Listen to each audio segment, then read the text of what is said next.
Namaskar बच्चों, this is the 7th part of our video lesson theme 13 Mahatma Gandhi and the nationalist movement।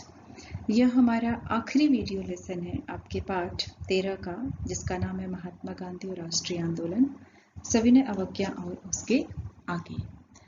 जैसा कि पिछले video में हमने देखा कि हमें किस तरह से आज़ादी मिली और उस आज़ादी के समय भारत का विभाजन हुआ, बहुत सारे लोग मारे गए दंगों में, और इस दंगों के समय में जो कांग्रेस के लीडर थे वो सत्ता लेने में मीटिंग्स में बिजी थे, कांग्रेस और लीग के, और जो अंग्रेज थे वो देश छोड़ के जाने की तैयारी कर रहे थे। जनता को देखने वाला कोई नहीं था। और ऐसी स्थिति में और हमने ये भी देखा कि किस तरह से आज़ादी का जश्न मनाया गया, पर इन सभी गतिविधियों के बीच गांधी जी कहाँ थे? इस वीडियो में हम इसी बात का डिस्कशन करेंगे। 15 अगस्त 1947 जब पूरा देश आज़ादी का जश्न मना रहा था, प्रथम प्रधानमंत्री जवाहरलाल नेहरू का भाषण हो रहा था और लोग खुशियां मना रहे थे। इस अवसर पर एक व्यक्ति जिसने कि पूरा जीवन भारत की आज़ादी में लगा दिया, इस पूरे समारोह में कहीं भी नहीं थे।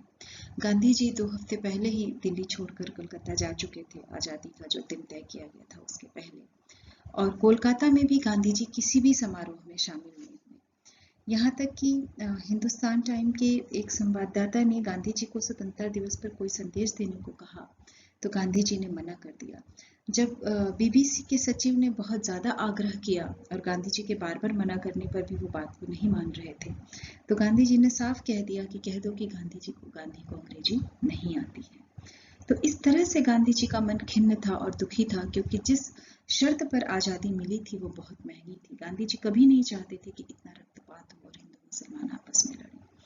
तो जब सारा देश जश्न मना रहा था उस वक्त गांधी जी, और आज़ादी से पहले ही गांधी जी उन सभी जगहों पर जा करके अकेले ही गांधी जी ने सिचुएशन को संभालने की कोशिश की, जबकि हमने जैसा पहले डिस्कस किया कि जो लीग और कांग्रेस के नेता थे वो सत्ता के लेन देन में व्यस्त थे और अंग्रेज भारत छोड़ के जाने की तैयारी कर रहे थे, और सरकार कौन थी किसी को नहीं पता थी। कोलकाता, दिल्ली, बिहार, उन सभी जगहों पर और शरणार्थी कैंपों में गए जहाँ की दंगे हुए थे, जहाँ लोग मारे जा रहे थे। और दिल्ली में जब गांधी जी आते हैं तो जैसा कि एक मुस्लिम व्यक्ति शाहिद अहमद देहलवी लिखते हैं कि गांधी जी का आना बड़ी लंबी और कठोर गर्मी के बाद बरसात की फुहारों के आने जैसा था, और अब मुसलमान आपस में बातें करने लगे थे कि अब दिल्ली बच जाएगी।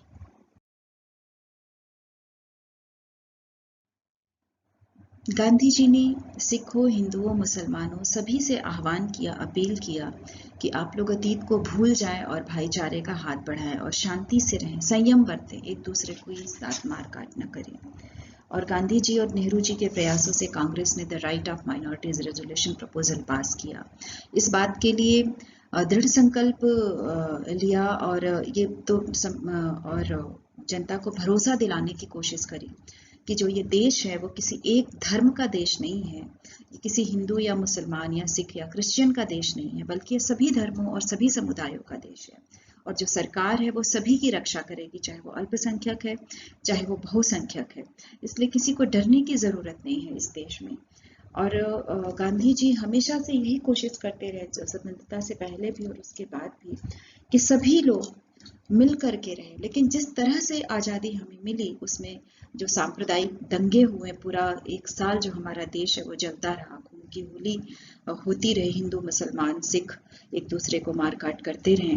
तो ऐसी स्थिति में दूरियां बहुत ज़्यादा बढ़ चुकी थी और जो नफरतें थी वो बहुत ज़्यादा बढ़ गई थी, जिसको काटने की कोशिश गांधी जी अथक तरीके से कर रहे थे। और गांधी जी का यहाँ तक मानना था कि सिर्फ ये 2 समुदाय नहीं बल्कि दोनों राष्ट्र, हिंदुस्तान और पाकिस्तान, बेशक अब ये भौगोलिक तरीके से 2 राष्ट्र है, दुनिया की नज़र में 2 राष्ट्र हैं, लेकिन इन दोनों को आपस में मिलकर मित्रता से रहना है। ये दोनों एक ही मिट्टी की उपज है। तो दुनिया के लिए ये 2 अलग राष्ट्र हैं, लेकिन आपस में ये दूसरे के साथ भाई के समान और मित्र के समान रहे और एक दूसरे का सम्मान करे। ऐसा गांधी जी चाहते थे और अपील कर रहे थे, और ऐसा वो प्रयास भी कर रहे थे। अब तक क्या था कि गांधी जी जहाँ कहीं भी जाते थे, जैसा हमने पिछली स्लाइड्स में डिस्कस किया, दंगे रुक जाते थे, लोग उनकी बातों को सुनते थे। लेकिन अब एक ऐसा माहौल बन गया था, नफरतें इतनी बढ़ गई थी, तकलीफें इतनी बढ़ गई थी, नफरतें के बजाय मैं कहूँ कि जिस तरह से हिंसा पाकिस्तान में लोग हिंदू और सिख झेल रहे थे, या हिंदुस्तान में सभी समुदाय के लोग झेल रहे थे, मुसलमान भी उसमें शामिल है, मुसलमान, हिंदू, सिख, क्योंकि जब लोग एक दूसरे को मारते हैं तो धर्म नहीं देखते हैं कि कौन किस धर्म का है। तो जिस तरह से तकलीफें बढ़ गई थी, ऐसे में गांधी जी का भी लोगों ने विरोध करना शुरू कर दिया था। जब गांधी जी ने शरणार्थी कैंपों में रहने वाले जो लोग थे, जो कि पाकिस्तान से हिंदुस्तान आए थे, हिंदू और सिख लोग, और वो मुसलमान जो कि घर से बेघर हो गए थे, क्योंकि इस टाइम पीरियड में बहुत सारे मुसलमान पाकिस्तान गए, बहुत बड़ी संख्या में मुसलमानों का जो माइग्रेशन था वो पाकिस्तान की तरफ हुआ, और बहुत सारे हिंदू और सिखों का माइग्रेशन हिंदुस्तान की तरफ हुआ। तो जब तक इन्हें रहने की जगह नहीं मिली, ये लोग शरणार्थी कैंपों में रह रहे थे। जो घर से बेघर हो जाते थे, चाहे वो कोई भी धर्म का हो, हिंदू हो, मुसलमान हो, सिख हो, शरणार्थी कैंपों में से रहना होता था। तो जब शरणार्थी कैंपों में या गांधी जी ने अपनी मीटिंग में, गांधी जी का एक तरीका था कि गांधी जी जो है सभी धर्मों को एक साथ लेकर चलते थे। तो जब गांधी जी ने कुरान की आयतें पढ़ी तो उसका लोगों ने विरोध किया, और लोगों ने नारे लगाए और कहा कि हिंदुओं और सिखों की पीड़ा में गांधी जी बात क्यों नहीं करते हैं, जो कि अभी भी पाकिस्तान में फंसे हुए हैं। गांधी जी सिर्फ हमसे संयम की बात क्यों करते हैं। तो गांधी जी के लिए जब इस तरह की बातें की गई, और इसके जवाब में टीजी तेंदुलकर लिखते हैं कि वास्तव में गांधी जी सिर्फ हिंदुस्तान या हिंदुस्तानियों से संयम की बात नहीं कर रहे थे।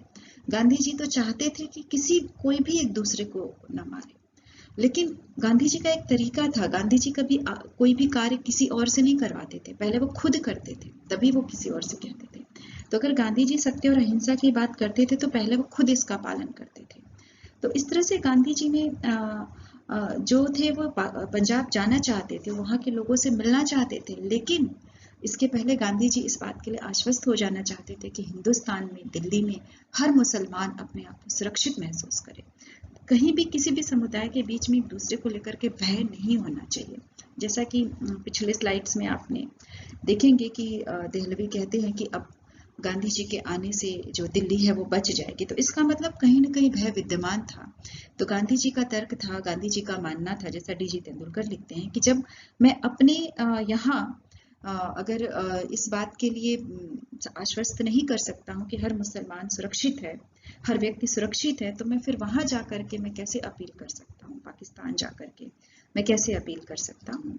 या तो इस तरह की जो माहौल था उस टाइम पीरियड में बन गया, और गांधी जी का भरसक प्रयास था और प्रयत्न था कि हिंसा का माहौल खत्म हो, और गांधी जी ने अपना आखिरी उपवास शुरू किया। क्योंकि इस उपवास का जिक्र हमारी किताब में नहीं है, एनसीईआरटी के चैप्टर में नहीं है, इसका जिक्र सेम राइटर रामचंद्र गुहा जी ने अपनी एक और किताब भारत गांधी के बाद में किया है। पेज नंबर 25 पर आप देख सकते हैं, जिसमें वो लिखते हैं कि 13 जनवरी को जो गांधी जी ने अपना ये उपवास शुरू किया, और इसके 3 प्रमुख ऑब्जेक्टिव थे। एक तो ये था कि जो हिंदू और मुसलमान हैं उन्हें संयम के साथ ये दिखाना होगा कि वो एक साथ भाईचारे के साथ, अमन के साथ यहाँ पर रह सकते हैं, यानी ये दंगा खत्म करना होगा। साथ में पाकिस्तान को भी संयम रखना है, और पाकिस्तान को अपने यहाँ चल रही हिंसा पर काबू पाना होगा। हिंदुओं और जो सिख हैं यहाँ के, मैं उनसे कब तक संयम की बात करूंगा अगर पाकिस्तान अपने यहाँ इस रूल को अप्लाई नहीं करता है और वह अपने यहाँ से अल्पसंख्यकों को न निकाले। और तीसरा जो सबसे एक और बात थी, जिसको कि हम स्टर्लिंग बैलेंस के नाम से जानते हैं, इसमें ये बात थी कि ब्रिटिश सरकार द्वारा द्वितीय विश्व युद्ध में भारत के योगदान के एवज में दोनों देशों को जो है पैसा अदा किया जाना था, और ये जो रकम थी वो 55 करोड़ थी। और भारत सरकार जो है, जो कि पाकिस्तान द्वारा हाल में कश्मीर में कब्जे किए जाने की कोशिश से लेकर के भारत सरकार बहुत ज़्यादा नाराज थी पाकिस्तान के इस रवैये से, तो भारत सरकार इस रकम को नहीं देना चाहती थी, जो स्टर्लिंग बैलेंस था। और जो गांधी जी थे वो इस बात के खिलाफ थे। गांधी जी का मानना था कि जो जिसका जो हक है या जो भी रुपया डिसाइड किया गया है वो दे दिया जाना चाहिए। तो गांधी जी अमन और शांति चाहते थे दोनों समुदायों के बीच में, और सिर्फ दोनों समुदायों के बीच में नहीं, बल्कि अमन, शांति, मित्रता, सौहार्द चाहते थे दोनों देशों के बीच में। हर तरह की नाराजगी को गांधी जी खत्म करना चाहते थे, चाहे नाराजगी का कोई भी कारण हो। ये गांधी जी का उद्देश्य था। क्योंकि गांधी जी शुरू से नॉन वायलेंस तरीका गांधी जी का रहा है। और इसी तरीके का गांधी जी पालन कर रहे थे और गांधी जी ने इसी बात के लिए उपवास शुरू किया, जो कि गांधी जी के इस तरीके का, गांधी जी के इस बात का बहुत सारे लोगों ने विरोध कर रहे थे और वो जो है समर्थन नहीं कर रहे थे। और इसी प्रोसेस में लोगों ने व्यक्तिगत रूप से गांधी जी को हानि पहुंचाने की कोशिश करी और जो है 20 जनवरी को गांधी जी पर हमला किया गया। और चूंकि गांधी जी को इससे कोई फर्क नहीं पड़ा, वो अविचलित अपना काम करते रहे और प्रयास करते रहे कि जो है दोनों समुदायों के बीच में, दोनों देशों के बीच में नाराजगी खत्म हो और अमन चैन का माहौल बने।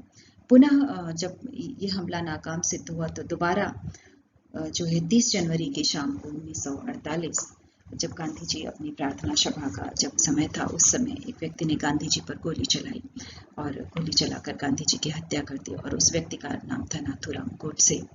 और हत्या करने के बाद उसने अपने आप का समर्पण भी कर दिया।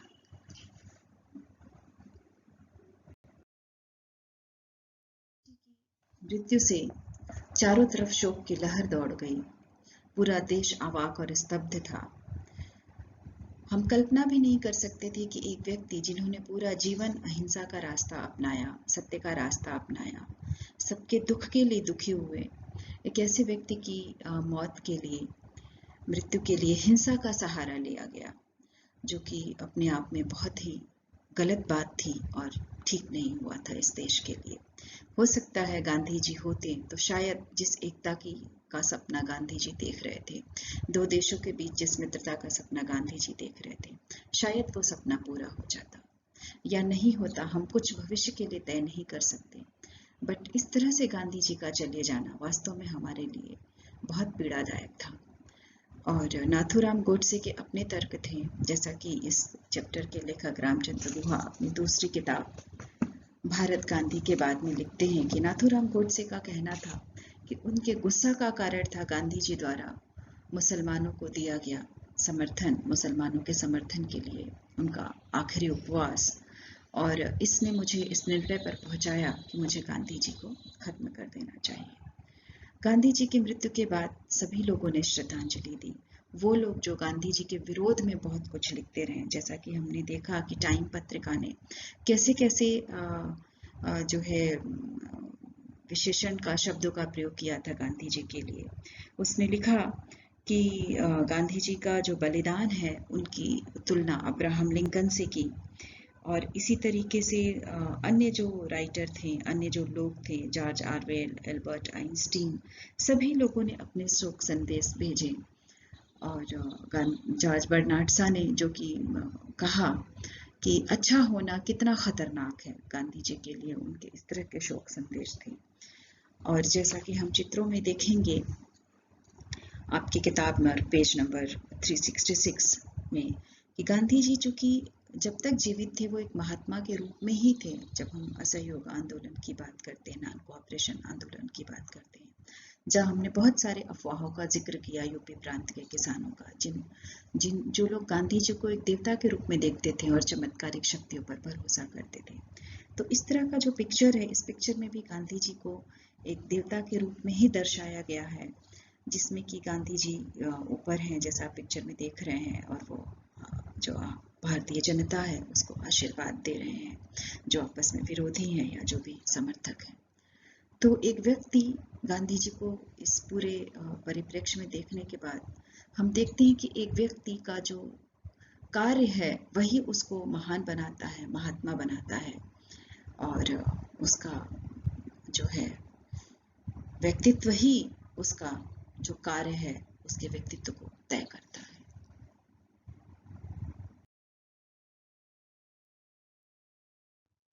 इस प्रकार हम देखते हैं कि किस तरह से गांधी जी के जीवन का जो आखिरी दौर है, जिसे कि इतिहासकार गांधी जी के जीवन का श्रेष्ठतम क्षण मानते हैं, जब सारा देश जश्न मना रहा है आज़ादी का, ऐसे समय में गांधी जी दंगा पीड़ितों के साथ है, या फिर स्वतंत्रता मिलने के बाद भी गांधी जी शरणार्थी कैंपों में जाकर, उन जगहों पर जाकर जहां लोग पीड़ित हैं, जहां लोग तकलीफ में हैं, उनसे शांति का आह्वान करते हैं और हिंदू मुस्लिम एकता, हिंदुस्तान पाकिस्तान के बीच में मैत्री भाव बना रहे, उसके लिए प्रयास करते हैं। और गांधी जी से वे लोग जो असहमत हैं वो हिंसक तरीके से विरोध करते हैं और गांधी जी की हत्या कर दी जाती है। तो हमारे सामने गांधी जी एक राजनीतिक नेता के रूप में, जब हम देखते हैं कि 1915 से लेकर के जब गांधी जी साउथ अफ्रीका से आते हैं भारत और स्वतंत्रता मिलने तक, गांधी जी जो है एक राजनीतिक नेता के रूप में अपनी जिम्मेदारी का पालन करते हुए 3 जन आंदोलन का नेतृत्व करते हैं। साथ में गांधी जी द्वारा किए गए सत्याग्रह, समाज सुधार के कार्य, और इन सभी के साथ स्वतंत्रता के बाद इस तरह से गांधी जी का पब्लिक के लिए किया गया कार्य, तो पब्लिक के बीच में गांधी जी एक महात्मा के रूप में, एक संत के रूप में स्थापित होते हैं और हम राष्ट्रपिता के रूप में गांधी जी को याद करते हैं। लेकिन एक इतिहास का छात्र होने के नाते, एक इतिहासकार की नज़र से देखने के लिए ऐसे बहुत सारे स्रोत हैं जिनकी सहायता से हम गांधी जी को समझ सकते हैं और गांधी जी के बारे में जान सकते हैं। गांधी जी के द्वारा दिए गए स्पीच, जिनको कि हम पब्लिक वॉइसेस के नाम से यहाँ हमने हेडिंग आपकी किताब में है, या वो बहुत सारे लेटर, बहुत सारे खत जो कि गांधी जी ने बहुत सारे अपने सहयोगियों को लिखा, या बहुत सारे लोगों द्वारा, नेहरू जी द्वारा या फिर दूसरे लोगों द्वारा गांधी जी को लिखा गया।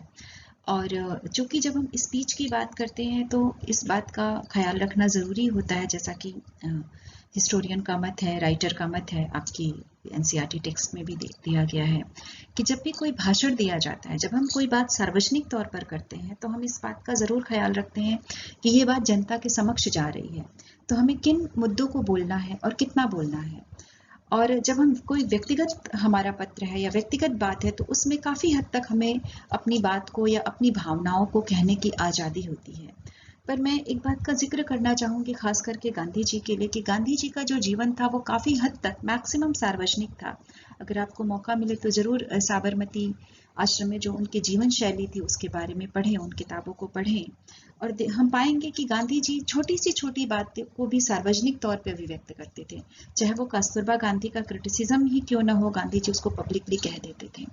और जो आश्रम में गांधी जी का जीवन था वो सबके साथ एक जैसा था। ऐसा नहीं था गांधी जी के लिए कुछ कोई अलग से नियम हो और बाकी के लिए अलग से नियम हो। समानता की तरह सब लोग समान तरीके से रहते थे।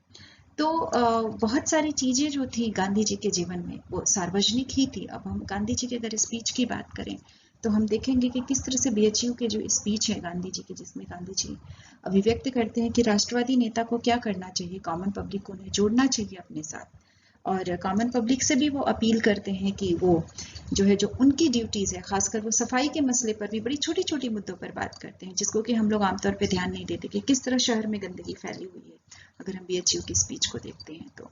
या फिर हम अगर चौरी चौरा कांड के बाद जो गांधी जी का भाषण है, जिसमें कि गांधी जी बताते हैं जब वो जज के सामने खड़े होते हैं कि किस तरह से गांधी जी जो है असहयोगी बने, उन कौन से ऐसे हालात हैं, ब्रिटिश गवर्नमेंट किस तरह से हमारे देश पर रूल कर रही है और कौन से ऐसे हालात हैं जो गांधी जी को असहयोग करने पर मजबूर कर रहे हैं। या फिर हम साल्ट सत्याग्रह में जो साल्ट के लिए गांधी जी का स्टेटमेंट है। तो इन सारी स्पीच के माध्यम से हम गांधी जी को समझ सकते हैं एक राजनीतिक नेता के रूप में। साथ में वो कुछ ऐसे पत्र जिनको कि नेहरू जी ने जिनको कलेक्ट किया और उसको जो है नेहरू जी ने नाम दिया, वो सारे पत्र जो उन्होंने लिखे थे उनका एक संकलन तैयार किया और उसको बंच ऑफ ओल्ड लेटर्स के नाम से इसको प्रकाशित करवाया। साथ में गांधी जी के पास जितने पत्र आते थे उनसे गांधी जी जो हरिजन अखबार है जिसे उसमें प्रकाशित करवाते थे। तो इन पत्रों के माध्यम से भी हम गांधी जी की भूमिका को समझ सकते हैं। जबकि नेहरू जी, जैसा कि हमें पता है कि 1930 में नेहरू जी कांग्रेस के अध्यक्ष बनते हैं और कांग्रेस की बागडोर एक युवा नेता के रूप में जो नेहरू जी हैं उस वक्त उनके हाथ में आती है। और ऐसी स्थिति में जो नेहरू जी का विचारधारा है वो समाजवादी है और नेहरू जी की कार्यशैली से बहुत सारे लोग जो कांग्रेस के हैं वो सहमत नहीं है। और राजेंद्र प्रसाद जी लिखते हैं नेहरू जी के लिए कि हमें ऐसा फील होता है आपके नेतृत्व में कि हम जो है, हमारा जो समय है हम जैसे लोगों का वो बीत चुका है, हम पुराने पड़ चुके हैं, अप्रासंगिक हो चुके हैं। और नेहरू जी जो है गांधी जी से अपने जो मन की परेशानी है उसको लिखते हैं कि मैं बहुत अशांति महसूस कर रहा हूँ। मैं जो है कांग्रेस अध्यक्ष के रूप में जो समस्याएं मेरे सामने आ रही है और मुझे ऐसा लग रहा है कि मैं एक असहनीय मुसीबत बन चुका हूँ। तो इस तरह की जो बातें हैं वो हम पत्र में ही अभिव्यक्त कर सकते हैं अपनी समस्याओं को। और फिर हम जब गांधी जी का पत्र देखते हैं जो कि बहुत ही एनर्जेटिक और एक कुछ लाइनों में बहुत बेहतर पत्र हम कह सकते हैं जो उन्होंने नेहरू जी को लिखा है, जिसमें वो बताते हैं नेहरू जी को कि किस तरह से जो तुम्हारी जो प्रखरता है, जो तुम्हारा तेज है, जो तुम्हारा कार्य करने का तरीका है, वो लोगों को नहीं पसंद आ रहा है, या लोग तुमसे बात करने का साहस नहीं जुटा पा रहे हैं। और इस तरह से वो नेहरू जी के जो व्यक्तित्व की जो कुछ खामियां हैं उसका भी जिक्र करते हैं कि आप तुम्हें क्या नहीं करना चाहिए, आपको क्या नहीं करना चाहिए, और किस तरह से जो आपको जिम्मेदारी मिली है, जो कांटों का ताज है, उसको बहुत सहजता से उसको जो है आगे लेकर के जाना है, सबको एक साथ लेकर के जाना है। तो हम गांधी जी की एक ऐसा व्यक्तित्व देखते हैं जहां पर हर कोई, अगर हम कांग्रेस की बात करें तो कांग्रेस के जो लीडर हैं, जो व्यक्तिगत उनकी आपस के जो दुराव हैं, जो विचारधारात्मक जो अलगाव हैं, उसको लोग गांधी जी के सामने बहुत सहजता से और बहुत स्वतंत्रता से अभिव्यक्त कर पाते हैं। और उन्हें ये उम्मीद है कि गांधी जी के समक्ष उनको जो है इसका सलूशन, इसका समाधान मिलेगा। तो एक नेता के तौर पे, एक राजनीतिक व्यक्ति के तौर पे, एक समाज सुधारक के तौर पे तो हम गांधी जी को समझते हैं। एक व्यक्ति के तौर पे भी गांधी जी की जो मीडिएटर की भूमिका है या आपस में लोगों के बीच में सामंजस्य बनाने की भूमिका है, एक ऐसा व्यक्तित्व भी हम हमारे सामने गांधी जी का इन लेटर्स के माध्यम से उभर कर आता है।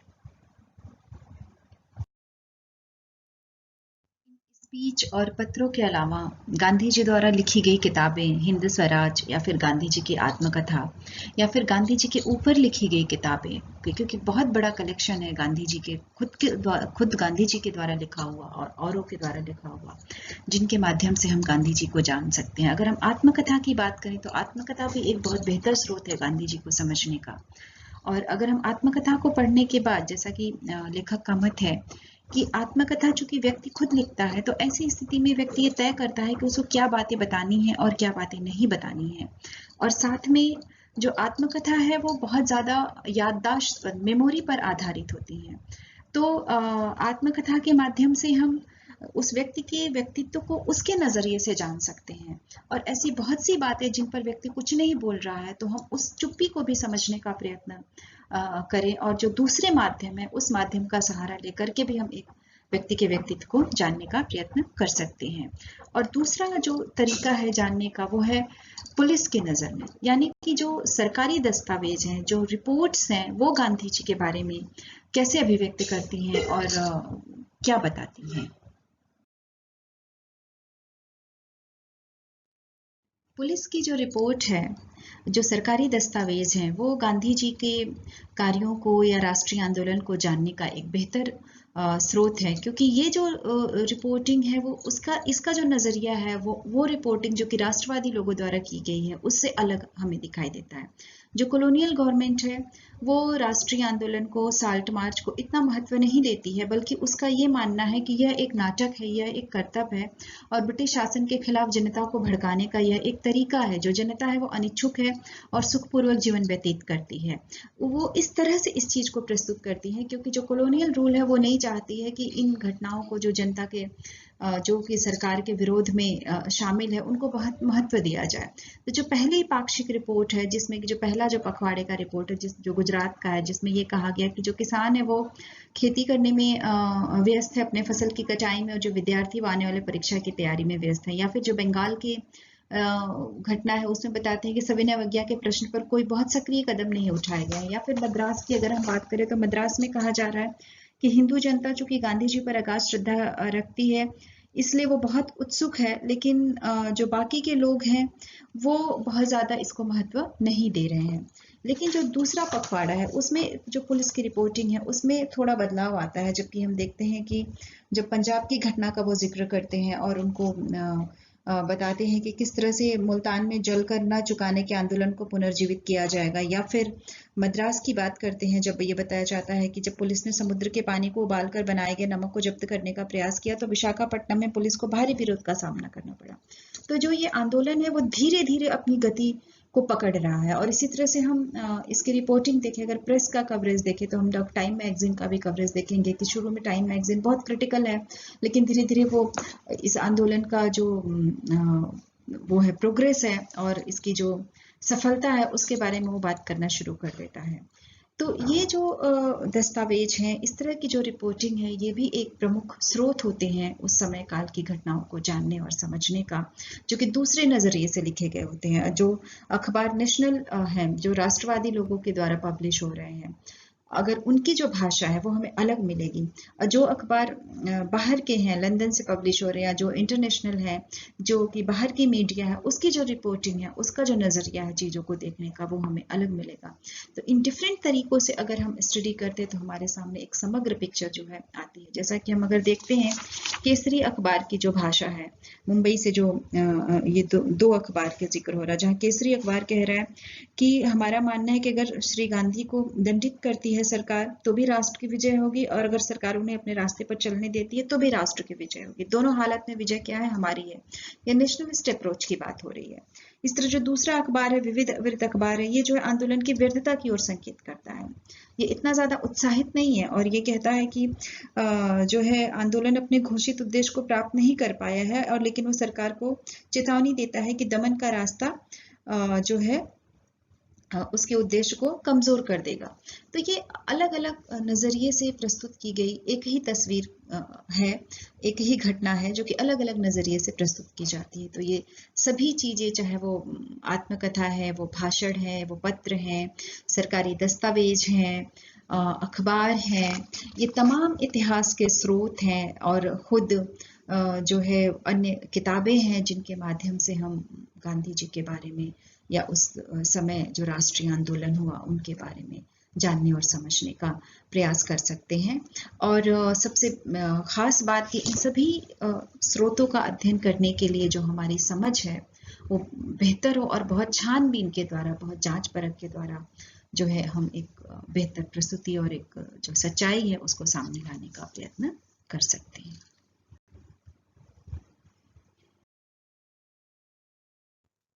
यहाँ पर कुछ प्रश्न दिए गए हैं आपके अभ्यास के लिए।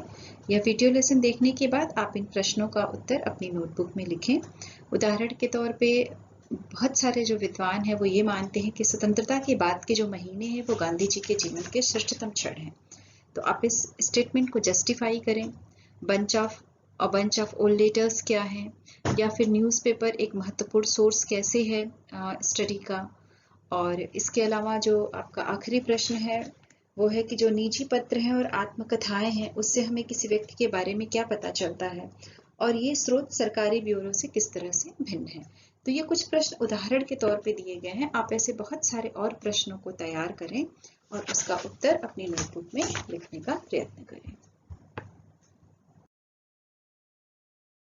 बिब्लियोग्राफी, यहाँ पर उन बुक्स एंड आर्टिकल्स की लिस्ट है जिसके माध्यम से इस वीडियो को तैयार किया गया है, इस वीडियो लेसन को।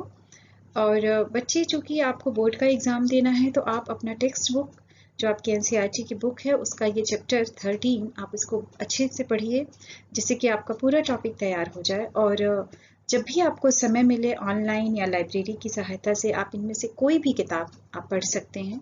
साथ में ये वेबसाइट दी गई है, इस वेबसाइट पे आप ज़रूर जाएं और यहाँ पर जो महात्मा गांधी की कलेक्टेड वर्क्स हैं वो आपको मिलेंगी। आपको वो स्पीच भी मिलेगी जिसका जिक्र आपकी किताब में है, जो बीएचयू की स्पीच है, या फिर एक और स्पीच जिसका जिक्र मैंने किया है जब गांधी जी का कोर्ट में ट्रायल होता है। तो इन सभी को जब आप देखेंगे, पढ़ेंगे, तो इस चैप्टर को समझने में, गांधी जी को जानने में आपकी एक बेहतर समझ पैदा होगी।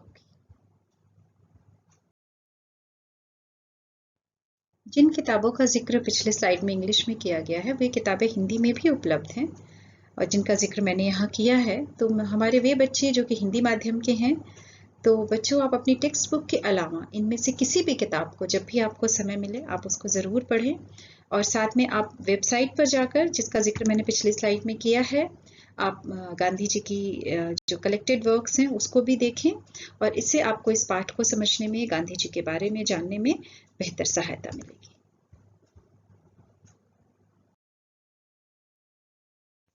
इस प्रकार इस चैप्टर का वीडियो लेसन यहाँ खत्म होता है। उम्मीद है आप लोगों को समझ में आया होगा। Thank you so much.